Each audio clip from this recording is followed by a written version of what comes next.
कोणत्याही मेहंदी, केमिकल किंवा डाय शिवाय पांढरे केस काळे करण्यासाठी हा घरगुती उपाय एकदा नक्की करून बघा. सर्व मेहंदी डाय विसरून जाल असा हा परमनंट रिझल्ट देणारा उपाय आहे. त्यासोबतच तुमचे केस लांब, सडक, दाट, स्मूथ आणि सिल्की देखील होतील.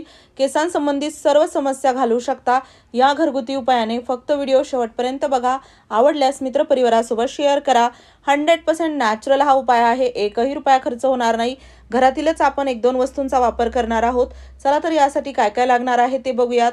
तर बघा, आपल्याकडे नारळ आपण जेव्हा फोडतो त्याचा वरचा जो भाग आहे तो आपण याला कचरा समजून फेकून देतो. पण याचा घरामध्ये तुम्हाला वेगवेगळ्या पद्धतीने वापर करता येतोच. त्यासोबत आज खूप महत्त्वाचा एक तुम्हाला याचा उपयोग दाखवते. तर इथे बघा, हा नारळाचा वरचा भाग मी काढून घेतलेला आहे. त्याला असं थोडंसं ना तोडल्यासारखं करायचं, विस्कटल्यासारखं करायचं, जेणेकरून यामध्ये जो बारीक भाग आहे, बारीक याचे जे कण आहेत ना ते असे गळून पडतील. अगदी तुम्हाला हे पूर्णच भाग वापरायचा असेल तर वापरू शकता किंवा कात्रीने थोडं थोडं बारीक कट जरी केलं तरी चालतं. पण असं करून थोडे बारीक कण निघत आहेत, तर मी याला अगोदर काढून घेणार आहे. आणि त्यानंतर थोडं कमी निघालं तर आपण हे पूर्ण जे वरचा भाग आहे या नारळाचा हा असा भाग घेऊ शकता. कमी जास्त अगदी तुमच्यानुसार तुम्ही घेतलं तरी चालतं. आणि हो, तुम्ही हा व्हिडिओ कोणत्या गावातून किंवा शहरातून बघत आहात ते मला कॉमेंट बॉक्समध्ये नक्की सांगा, जेणेकरून माझा व्हिडिओ कुठे कुठे पोहोचला मला ते कळेल. तर आता बघा, याला मी असं काढलेलं आहे. थोडं हे कमी वाटत होतं म्हणून अजून एक मी भाग यामधील घेतला आणि थोडंसं आपण अजून याला काढणार आहोत. आता ना ही प्रोसेस करत असताना हा भाग जेवढा तुम्ही घेतला आहे ना, अर्ध्यापेक्षाही कमी अजून होतो. त्यामुळे तुमच्या गरजेनुसार तुम्ही याला कमी जास्त घ्या. तर आता आपण याला थोडेसे बारीक कण काढलेले आहेत ते वापरणार आहोत. आणि नंतर हा जो भाग आहे ना हातामधील, तर त्याला पूर्ण कसं वापरायचं ते देखील मी तुम्हाला दाखवणार आहे. आता तुम्ही म्हणाल, केस काळे करण्यासाठी याचा काय उपयोग?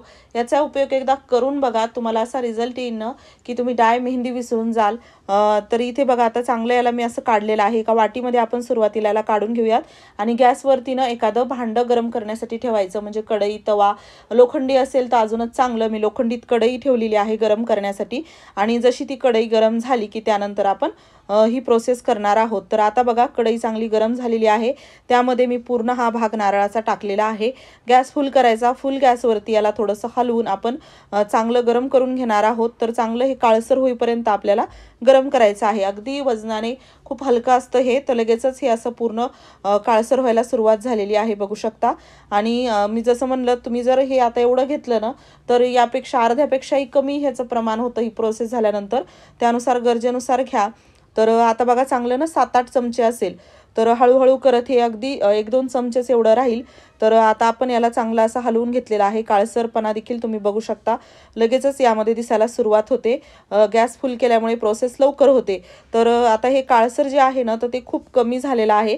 त्यासाठी काय करायचं, आपण नारळाचा जो भाग विस्कटून थोडासा घेतला होता ना, तर तो घ्यायचा, कढईमध्ये टाकायचा आणि त्याला काडीपिटीने आग लावायची. कढई यासाठी मी मोठी घेतली होती की नंतर ही प्रोसेस करता यावी. आणि लोखंडी भांडं घेतलेलं आहे. लक्षपूर्वक, काळजीपूर्वक करा फक्त. तर बघू शकता, 1-2 चमचेच हे शिल्लक राहिलेलं आहे. थोडं कमी पडेल.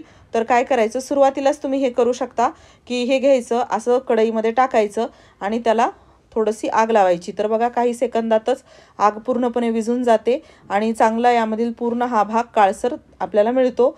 तर दोन्ही पद्धती आहेत. एक तर सुरुवातीलाच तुम्ही हा पूर्ण भाग घ्या नारळाचा आणि त्याला कढईमध्ये टाकून असं जाळा, किंवा त्याचा बारीक बारीक जो चुरा निघाला होता ना त्याला देखील तुम्ही प्रोसेस आपण केली जशी तशी करू शकता. तर आता बघा, चांगलं हा काळसर पूर्ण भाग झालेला आहे. थोडंसं आपण याला हलवून घेऊयात, म्हणजे जे पण थोडंफार शिल्लक आहे यामध्ये जळायचं तर ते पूर्णपणे असं चांगलं जळून कमी होईल.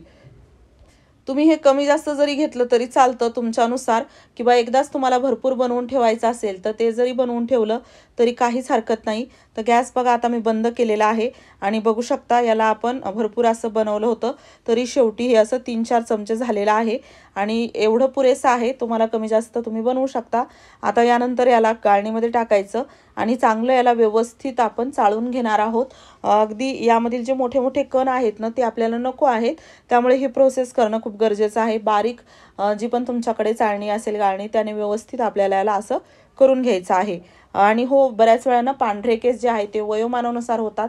ते होणं साहजिक आहे. पण कमी वयातच जर पांढरे केस होत असतील, एक तर तुम्ही योग्य शॅम्पू, योग्य तेल वापरत नसाल, त्यासोबतच तुमची लाईफस्टाईल हेल्दी नसेल, शरीरामध्ये काही कमतरता देखील असू शकते, किंवा तुम्ही केसांची चांगली निगा राखत नसाल तर असे भरपूर वेगवेगळे कारणं असू शकतात। त्यामुळे एकदा हा उपाय करून बघा, म्हणजे तुम्हाला याचा खूप चांगला रिझल्ट मिळेल आणि त्यासोबतच हेल्दी लाईफस्टाईल ठेवा। आता बघा याला चांगलं मी असं चाळून घेतलेलं आहे, बारीक कण पूर्ण काळसर यामध्ये आलेले आहेत। तर यामध्ये आपल्याला टाकायचं आहे ॲलोवेरा जेल।